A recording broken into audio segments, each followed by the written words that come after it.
Amy, I'm so glad that you're there and it's such an inspirational spot. I'm sorry that I couldn't be with everybody today. I really wanted to be there. Thoroughly enjoyed my time talking about Wisconsin's historic theaters last year, but I am glad that I was able to record this virtually so that I can share some of the case studies and experiences that our team has had in the last several decades working on behalf of sacred and inspirational spaces across the state. So I'm going to share with you a little bit of our experience, and hopefully it can provide some insights for what you might see in the future or what you might be able to do in your communities. And I can advance.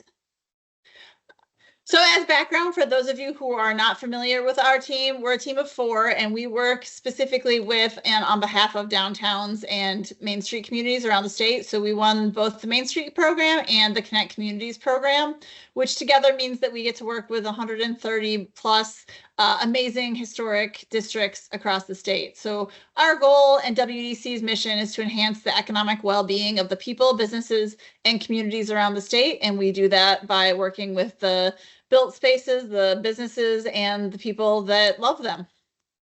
Our program is based on the Main Street 4-point approach, which looks at a comprehensive and holistic approach to downtown revitalization. So focused on the economic vitality, thriving local businesses, fully renovated and occupied properties, but then also a high quality design that is welcoming and attractive to the community, conducting marketing and outreach to connect and engage with the community and its customers, and effective organizations that leverage volunteers, maximize grants, bring together people on behalf of advocating for their districts, which is critical when we're talking about these sacred spaces, because many of the stories that I'm going to share with you today are really only came about because of passionate people. So we know that that organization and being able to let people figure out how they can plug into helping preserve and move forward the projects that are important to them are critical. Our job has gotten significantly easier, to be honest, in the recent years, because more communities have fully embraced their downtown and its unique architecture and heritage as critical to their future success. But beyond the fact that downtowns are a physical representation of our shared culture and heritage, and include most of the sacred and treasured spaces that you're talking about this weekend, downtown small footprint. On average, only 2% of a city's footprint is within their downtown. They have an outsized proportion of retail, restaurant, hospitality, and increasingly they're home to a large amount of the growing residential population that we're seeing. Also, 90% of downtown businesses are locally owned, and that's something that most communities really value, is having that locally owned small business footprint. So downtowns really provide that opportunity. Often we also advocate for fully utilizing vacant spot properties in our districts. We hear a lot from elected officials, well, it's just the property owner's problem and it's his loss if the property remains vacant. But really, when our properties remain vacant, especially iconic properties, again, like you're talking about, even individual storefront properties, the entire local economy suffers.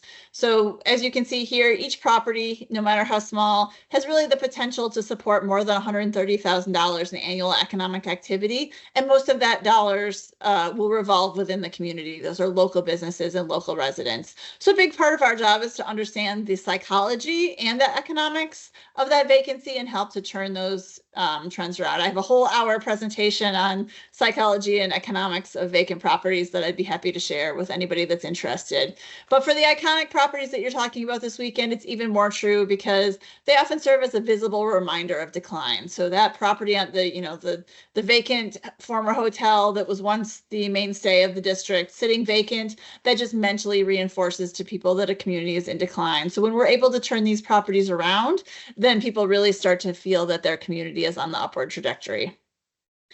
There is no community in Wisconsin that is not suffering from a lack of residential housing at this point in time. So we see a huge opportunity to add residential space on the upper floors or rear of properties. Not only do residents living within walking distance of downtown provide a built-in customer base for the small businesses that we want to support, but they add evening and weekend traffic, increase the feeling of safety, create revenue streams that allow landlords to take a risk and maybe rent to that local startup coffee shop instead of the national insurance chain. So really it's a spillover effect. So the more residents that we can have within walking distance, the better.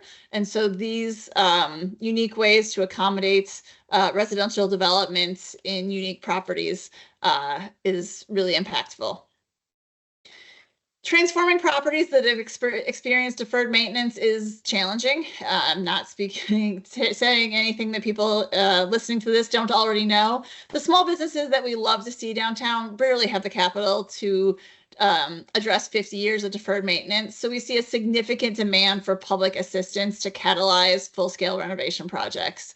Our communities are getting more and more creative about how to establish loan and grant funds that really incentivize the type of improvements that are needed in their community and not just cosmetic enhancements. For a long time, sign and on-in grants were all you would see, but we're seeing a lot more that fund, whether it's tuck pointing and roofs, so the capital, the actual envelope of the building that preserves that building in the space, because the building is what's valuable, or improvements on things like ADA or restrooms or HVAC, things that are really critical to the success of businesses within the property. So I actually am facilitating a panel, or did facilitate a panel by the time you're hearing this, yesterday at the League of Municipalities Conference. And so I'm hoping to reconvene that group of local leaders to talk about what they're doing for innovative loan and grant programs for a webinar in the early January. So stay tuned for that. This is just an example of some of those new and evolving types of revolving loan and grant funds that we're seeing that really can help move the needle. So again, awnings are amazing and they do, create a great ambiance in your district, but they really don't do anything to make the building more habitable or economically prosperous if the roof is failing. So being able to address those things that are critical needs in your community is important. So pivoting to talk a little bit about our topic here today, I'm going to call them treasured spaces moving forward because all those spaces that are about preserving memories and traditions, they may or may not be traditionally sacred spots, but they are iconic and important to the district. So there have been some really significant and impactful transformations around the states, ranging from the Elks Club in Kenosha that a couple of years ago became the Stella Hotel, which is an amazing venue, all the way up to the Sioux Line Railroad Depot in Ashland. And these are mostly, projects that were inspired by local initiatives and individuals who are passionate to happen. One thing that we do see is that lots of these projects go through several stages. So you have the initial, the church moves out, and maybe churches are not always great real estate decision makers. So they're not always the most forward thinking about marketing. Also because of some of the cons that you see here, there might not be a lot of parking. It might have really poor mechanicals. Some of the churches really like to control what the future use of their former sacred space is, but those are all limitations on having these spaces be fully renovated right away. So what we often see is kind of a first tier of renovations, which is really just reuse. So there's all those spaces, there's a lot of uses that can go into a former large space like a church without a lot of modification. So your gyms and fitness facilities, your theater spaces, your art centers, we see a lot of those moving in because the empty building remains fairly inexpensive for those types of uses. But then, and that's great because buildings that are occupied are at a much greater likelihood of being stabilized. There's somebody taking care of them. There's someone in the space regularly, someone at least doing the bare minimum of maintenance. But often we see, in 10 years or so, those uses are not maybe as profitable as they need to be to undertake some of the major repairs that inevitably come up. So mechanicals or roofs need to happen. And those uses then have to sell the property. And that's usually where we see some of those secondary users move in and look to fully restore or renovate the space. So just so you know, if you have a space in your community it's not all or nothing, right? That we don't want to let the perfect be the enemy of the good. So maybe a gym is not the ideal future use, but if they are a use right now, then maybe that's a good first step while we continue to look at what the future of that property is. So there's a lot of great examples. So I did want to point out that Wisconsin has been a long time kind of success story. There are so many places that have been lovingly restored that were sacred to those communities. These are just three because they're all around the state and communities of different sizes. But I did want to point out that even these properties, almost all of them used public funds of some kind, whether they were USDA dollars, low-income housing tax credit dollars, historic tax credits. That public rent funding was critical to any of these really difficult, challenging, and large properties to be renovated.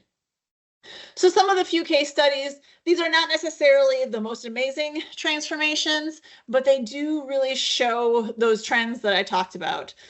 So this is the castle, former church space, was vacant for 10 years after the church moved out, and then it was really reopened, not renovated, but reopened with sweat equity. They also did, to their credit, haul out an entire dump truck of bat guano so that they get extra credit points for that. They preserved a lot of elements, again, not restored them.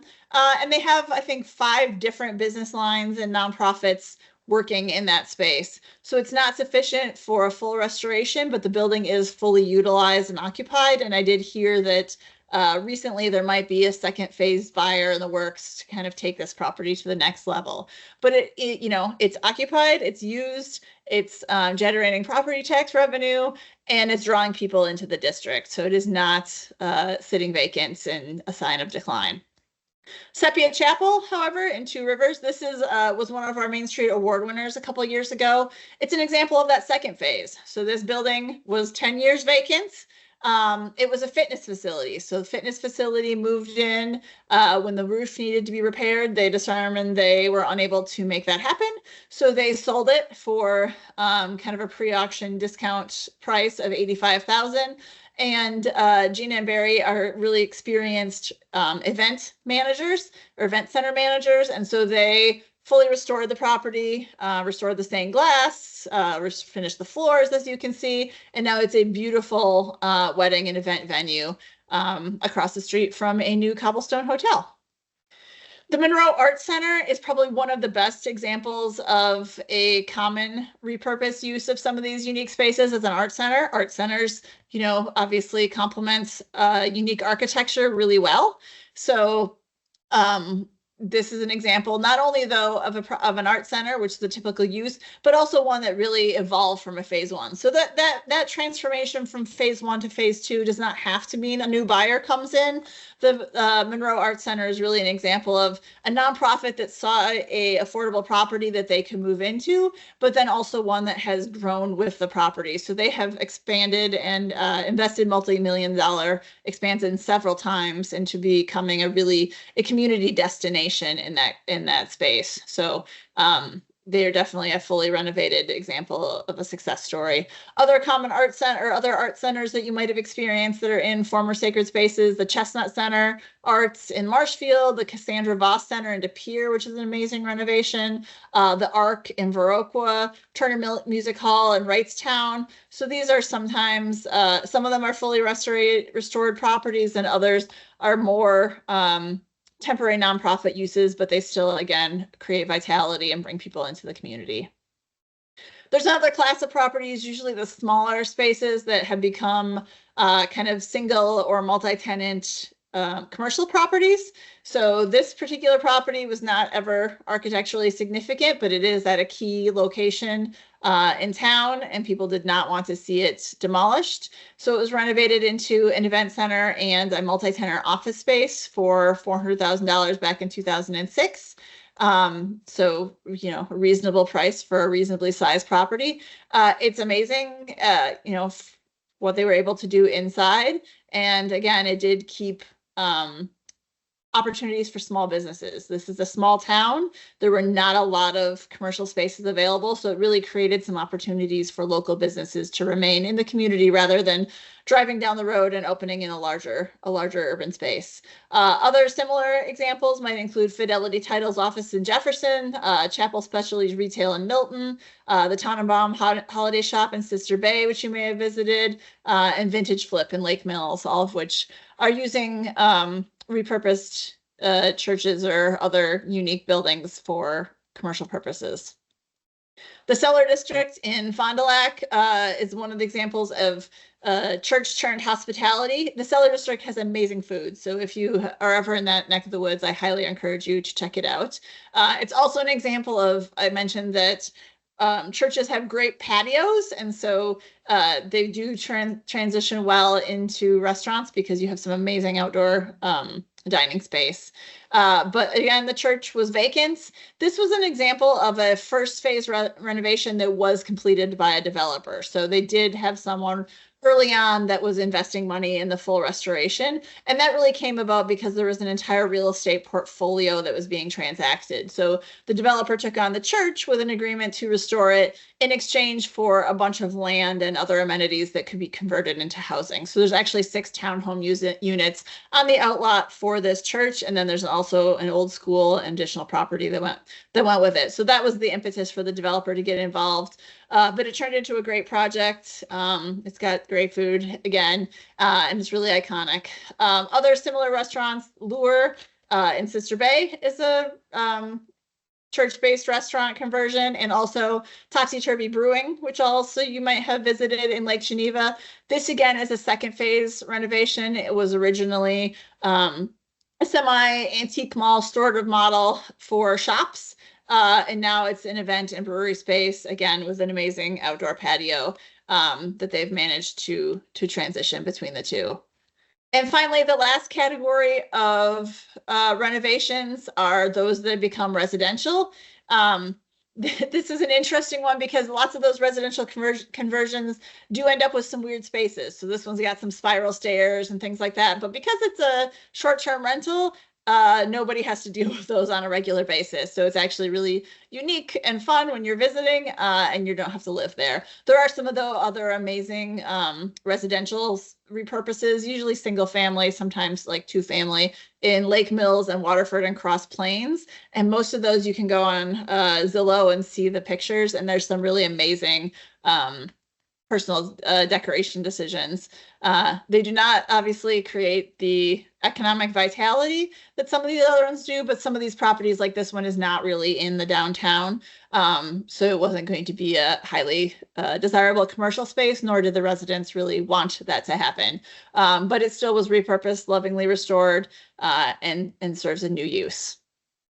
So I did want to share with you a parting moment of inspiration, because I know some of this talk of decades long transition is tough. It is really hard to know that something that you're working on might not come to fruition in your lifetime. But this is the White Elephant Building in Whitewater. It has been known as the White Elephant Building. As you can see, it literally was called the White Elephant Building. And that picture was from 1970. So I don't know how long it was stuccoed as the White Elephant Building, but it was a very long time. And so finally, you can see the drawing that Joe did back in 2009, 2007, of what that building could be. So the Main Street program then had been diligently working on it for, 30 years at that point. And just last year, there was a CDI grant that we awarded to transform the building, and you can see the work in progress in the bottom picture. The value will go from $200,000, which is what the assessed value of a property that's really only 1/3 utilized is, to more than $2 million. And so almost 40 years, 40 or 50 years of work, but it's going to be transformed. And as you can tell, it's a key corner location in the city, and it's really going to be an iconic place for communities, knowing that, or for the city of Whitewater to finally have transitioned that key property that it was a sign of decline into a sign of future prosperity. I know that you did receive a list of properties that were threatened or available. Our Lady of the Lake is on that list, but I'm including it here also because it's such an amazing opportunity. It's got so much land with it. It's got a school. It could be something really amazing. So the more people that hear about it, the better. And these two other ones I think are not on the list. They became available since I put that together. But there are two other unique and iconic. So Saving Grace is an example of that second phase. It had been an architectural salvage for the last 20 or 30 years. Never really fully heated or cooled, but again, occupied. And then United Methodist Church recently transitioned. So is looking for its first phase owner. So if any of these are inspirational to you or any of the others on the list, and you are in one of our Main Street or Connect communities, please reach out and give us a call. We'd love to work with you. Matt has my contact information, so please reach out if there's anything that Main Street or Connect community. If you're interested in Main Street or Connect communities, if you're interested in restoring properties, we love that you're here. We love what you do, and we appreciate you. So thanks you again. Sorry I couldn't be there, but I look forward to hearing what people learned and have to say about their session. So all the best. Bye. But I love this quote by E.B. White. I was thinking a lot about the students, and I'm a big sailor, and it was my first real passion that came before architecture. And I thought about the students and how much they learned, and it just blew me away in terms of what they can do today. And I'm going to talk a little bit about two things. I'm going to talk about the big things that happened during my career that influenced me and were maybe bigger than architecture in some respects. And then jog through some projects, a couple were already mentioned, that I was involved in. This image I saw the other day, and this is railroads in the United States and compared to Europe. And I've actually been part of a company for the last 10 to 15 years trying to do high-speed rail between Milwaukee and Chicago. And we really can't do it anymore. We can still get that project done, and it's one of the most, and remember Scott Walker kind of gave $800 million away to Brightline in Florida at the time. And it's still a challenge, and it's actually the easiest place in the country to build high-speed rail and connect two airports and two major cities and connect the most amount of people. So before my time, this is when you're kind of done with school. Here's where we went to urban renewal. We were working on a public market in Connecticut on Windsor Locks on the Connecticut River. And the governor at the time tore down the downtown, urban renewal, and kicked everybody out of the old buildings. What was left is the river and the railroad track, and we were trying to her brother built a little shopping mall there, which was now defunct and became the site where we were trying to do a public market. So this was, I think, a big force that kind of where I entered the profession when I was just starting out was urban renewal and all the things that happened at that time. The highways were being just built, and that to me was a major beginning point. Some of the things that I really paid attention to in my career was I got involved in CNU early on, and when John Norquist was mayor, we did a number of plans, including this plan, which was the Beer Line B plan, and laid out, and some of the things we were just starting to do was put the urban fabric back. This is kind of where you threw your mattress over the wall and walked away. They wanted to build a prison on this site. And now is kind of the beginning of Norquist pushing developments. We did two major studies, including this one. On the Beer Line B, we did one on 35th Street, which had to do with Miller and Schlitz, and also one on 70th Street. And he was really the force behind making connections and rebuilding the urban fabric. And Dan Solomon, we worked with Dan Solomon, which was one of the founding principles in the whole CNU movement. So that was a big thing for me early on in my career. LEED was the other thing that was really important. At the time before LEED came out, I was trying to do a little checklist that I could do in the office and get people to start doing things. So we did LEED Gold. This was the first LEED Gold, I think, of this type in the city at the time for our office in the third ward. The thing that I was really amazed by yesterday was what the students could do with drawing. Recently, the Hawkeye Arena became a big deal. Caitlin Clark brought this building. I worked on this building 1982, I think. And I did this one-point perspective. It took me about 2 weeks to do, and they thought that was pretty fast. Today, we'd be doing a BIM model, and you'd be able to walk through and drive through it. And so I was this kind of reminded me when I saw Caitlin Clark come out of the Hawkeye Arena. I worked for, I was telling somebody earlier today, Paul Kennan, who was, when Saarinen passed away, Paul Kennan, Caesar Pelli, Kevin Roche, and John Dinkler all went out and had drinks, and what are we going to do? And they decided it was a one-ego firm, and Paul Kennan ended up in CRS in Houston, where I really had my first job, and we did some amazing projects during that time. Urban revitalization, again, I'll give a lot of credit to John Norquist and some others that really brought the Riverwalks into and developed all the buildings kind of backed up to the river at the time. And we did the Third Ward Riverwalk with Mary Miss.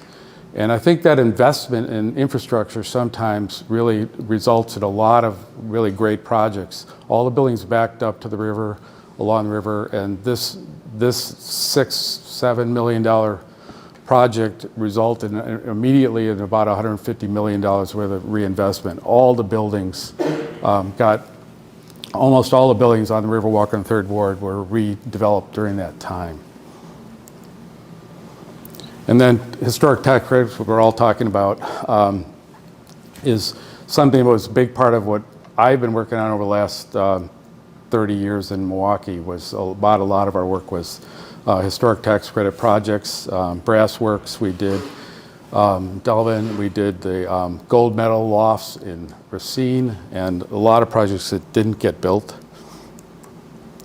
I'm currently working on my 1809 Captain Edward Packer's house in Mystic, Connecticut. And on our street, there's Packer house. There's a Packer graveyard not far from our house. And like the quote when I started out, you really never stop learning on whether you're a sailor or an architect. The house was heavy timber construction. We had, for a while, we tore out a little piece of furniture on the wall, and we realized we could see outside. So we really needed to put new siding on the house. And we also had a plasterer that moved into our house.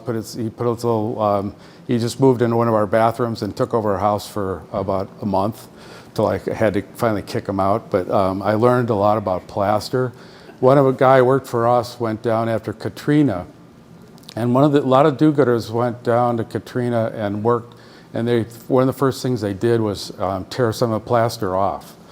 And those houses immediately molded up, and they had to be torn down. And I had a lot of conversations with our plaster guy about the nature of and plaster. So we're 3 years into rebuilding this house. We have the wacky side on the landscape. I worked with Dan Kiley a few times on projects because he was Billy Saarinen's landscape architect. And so we have an informal side to the house and a formal side in terms of the landscaping, two different attitudes of landscape architects. And we restored this. Every single window I took out and reglazed. I've now found some of the windows is that float glass, and some is not. I found a place that could torture glass to make float glass just in the town next to us. So I've found that, and I've replaced a lot of the glass in the windows in every place. We're now doing storm windows, which I hope to get done before it really gets cold. And They have to be overlay outside. I wanted to protect the glass. I could have put the Indo windows on the inside, but I decided to put the storm windows on the outside, and there's no room to really recess them, so they're actually overlay windows. So when you're working on your own house, you learn things and you figure things out as you go along. One of the persons was important to me as I got involved in historical buildings. When I first moved here was the Jefferson Foundation, Tom Jefferson. I did a number of historic structures report. This is when I remember we did a number with Tom, and this was this was a swing band place in Hartford, became a rock and roll place during the 70s. It was a prison of war camp during the Civil War. So when you work on these buildings, you learn stories you had no idea about. The fences around the area were pretty low, and the German prisoners would go out to the bars and then come back and sleep at this place at night. So Garfield School, it was interesting here because compared to another project I'm going to show you, there was a property line that ran down center. So one building was new housing and the America's Black Holocaust Museum that we did in the base of the new construction. And then we restored, remodeled, and turned into housing the school itself. I'd like to tell people I've worked on 2 convents, 3 schools, and a lot of other things, a lot of factories along the way. But there's always these spaces that you can't turn into housing, so you make them into amenity spaces in the building. This is on the top floor. Some of the challenges, we talked a lot about things that challenge you along the way. We have to sprinkle the building. We have to find a place for an elevator. We have to decide, are we restoring the ceiling or the floor, because we need to get better acoustics in the space. So there's a lot of things you have to figure out along the way that is always a challenge and always a conversation when you're getting the historic tax credits. One of the things we did in here, just a small example, was we wanted to save all the doors, but the doors into the units had to have closures on them. They had to be fire safe and things like that. So there's a lot of little conversations you have along the way in terms of turning these things. We had artists do projects within. Melissa Guns was very interested in public art, so we engaged that. Involved in the Pabst Brewery tap room. This was right in the center of the campus of buildings that were abandoned, and 2 wealthy guys from New York bought this building and turned it into a brewery, and at the first level is a brewery. And again, we had to solve the issues of ADA. We had to get a little elevator in there. We had to provide sprinkler systems. I was coming back from when Notre Dame had their fire.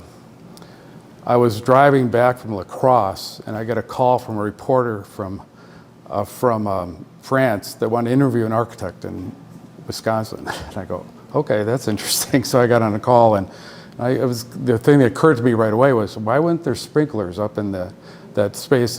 There's a huge interstitial space in any church, and it needs to be protected, and why wasn't it there?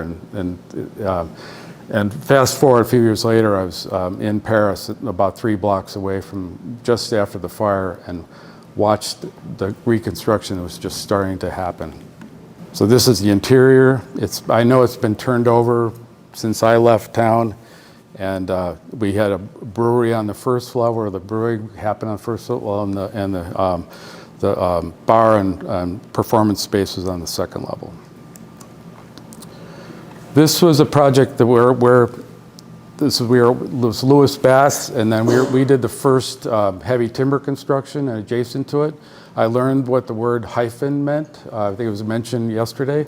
So we have a hyphen, and then during the process of discovering what you do and can't do, we had to save some things that would surprise me that we had to save, but we put these 2 buildings together, and it's been pretty successful, and great developer we had a chance to work with.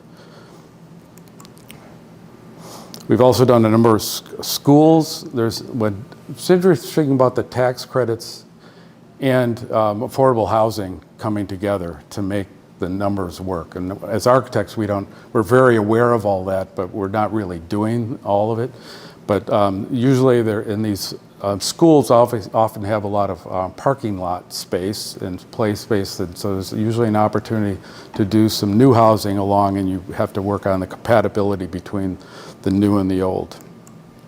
It's interesting, I've been talking to developers in Milwaukee that I've worked with a lot over the years, and there's a lot of new attention. I think it was just mentioned about smaller cities are starting to get the benefits of historic tax credits. A lot of projects that didn't work financially now do work in the suburban location, so a lot of attention is being placed in doing projects. When we did the Riverheath project in Appleton, the numbers didn't pencil out at all at the time. There's no precedent to make the project work, and now we're really seeing a lot of development in cities. This is a case in Mequon of the market building was a utility building. It was where the trucks were restored, and there's a factory building that's where the St. Paul Fish moved into. So there's actually 3 historical buildings on the site, and then new housing construction.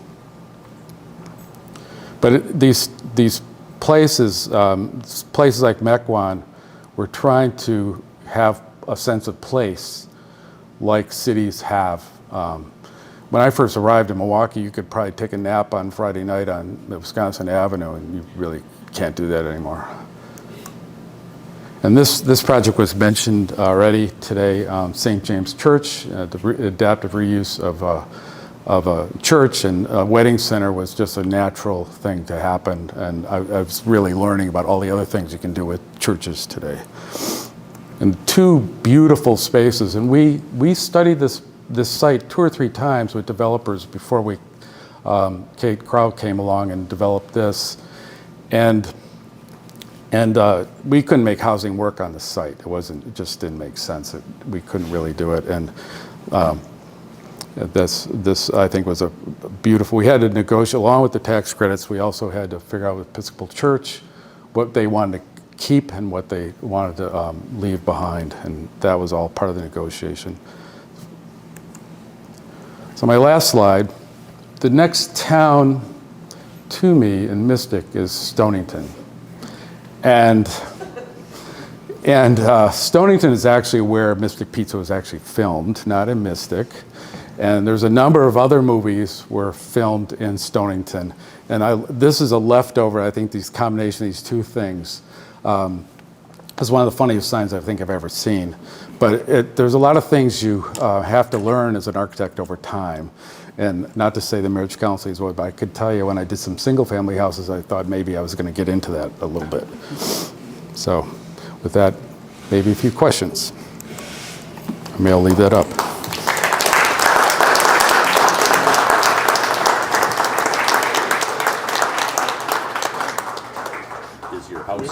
We all got photos of that last slide, right? Yeah, good one. Yeah, there you go. If you didn't get it, If you didn't, we did not learn that in school, I can tell you that. Yeah, Mark, your Mystic house Yeah. your Mystic house you're restoring, is that got tax credits out in Massachusetts? It's Connecticut. It's Connecticut, by the way.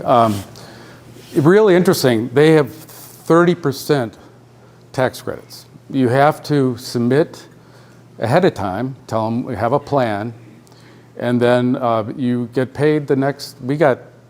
We've spent almost $200,000 on the house so far, so we get a 30%. Not everything qualifies, but a new roof, siding counted, mechanical systems, which you have not done yet. So there's a lot of things. So 30% is really helpful. I just got asked to be on the Historic Commission because we had to go in front of them 5 times.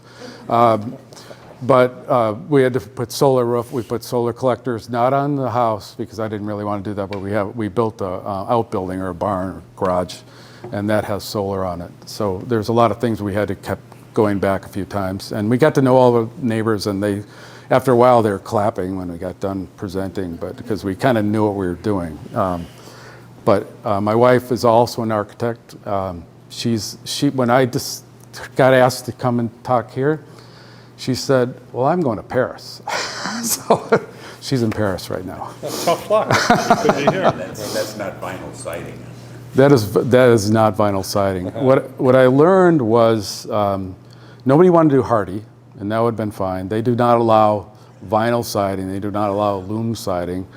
So the other thing that was to me, what I learned was we have what's called king boards on the floor.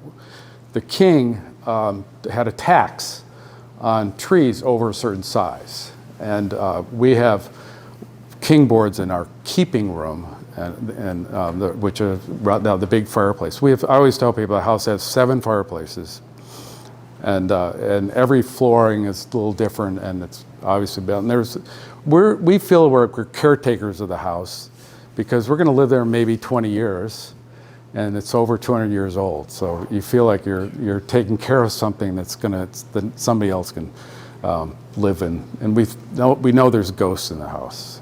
We know that. Is it the captain? Was he a sailor or was he? He was Mystic was a huge shipbuilding place. And it's interesting, a blessing about working there is because the shipbuilding and the people who've been around there, there's tremendous craftsmen that are available, including our crazy plaster guy and our chimney guy and some other people we've met along the way. Yeah. Mark, I don't remember what was the name of the church that it looked like there was a restaurant in the sanctuary. There was lots of tables. Yeah, well, there's one room I think is primarily used to do the weddings, and there's another room that's in the back. It's just as beautiful is where they usually do the meal plans. So we put a really major kitchen on the lower level, and that's where the elevator had to be. So it's really, the spaces were fantastic. Getting to them all and providing ADA was a major challenge on the construction. Yeah, I have a question. I'm representing the Rock County Historical Society, and we have 4 historical buildings on our campus. We have like a 4-acre campus, and actually, I'm going to say all of our buildings have been completed with renovations. They're all registered. The only Tallman House, which was an 1850s home, well preserved, a lot of the original artifacts are still in the house, needs tuck pointing, but otherwise we're really on the right road. Our problem is our operational costs are so high, and we have all of this rental space. Do we need to develop a business plan or get a consultant? Or, I mean, we have been able to do like, weddings, parties, retirement parties. Well, it's interesting. Business plan is really important, probably, in terms. We're on a very tight budget. Like I said, I'm on the board, so I know these details. We're on a very tight budget, and they're gorgeous spaces. I mean, just well done. Architects renovated what we call the Stone House, which now has an industrial kitchen in the basement. And an upstairs open, like 4-top grill we have these beautiful tables brought in. But we're stuck. And it's like, do you think that we need to hire a consultant or? Well, I think that's really, put a team of people together, really, if you can. But I think what's interesting about house museums in general, and I don't know if yours is a house museum or not, we have a house museum, but then we have 3 other. But you have to make the numbers work. Yeah, we have, like I said, we have the original carriage house, Yep. which does get rentals, and then we have the Stone House, which does get a few rentals, and then we have a 1-room schoolhouse, which we use for a school program. Yeah. The school district, but. Yeah, it's interesting. Not a historical project. I worked on the Wilson Center in Brookfield, and at the grand opening, they came up and said, "Well, the theater's too small." Well, so they actually have to do what they want to do there. It's a very active place. They have to raise some money every year to kind of fill the gap, to get the performances they have in there. So you do, I would say. I mean, we have annual events, but that's the other thing is atrophy. I mean, we have to reinvent ourselves. I know, yeah. That's what we're trying to figure Yep. So, I don't know, maybe hire a consultant or. Yeah, or get somebody on board that can help you with that, because that's really a challenge. I'm working now on, I'm done with running a 50-person firm. I'm kind of done with that. And I'm now consulting on public markets. And the first step is feasibility study, business plan, and I come by and help out with the kind of the architectural perspective. We have one in Wisconsin Rapids we're working on right now. But yeah, that's a real good, solid business plan, and that's what you need to take to the bank, too, is if you're getting a loan. I guess that's the conclusion that was starting to come to, is we have to reinvent. We have a strategic plan, but we got to get back to maybe the whole business capacity, I think. Because we're not bringing in enough revenue just with tours and stuff. So, Yep. Thanks. Hand it off. Thanks, Mark. I think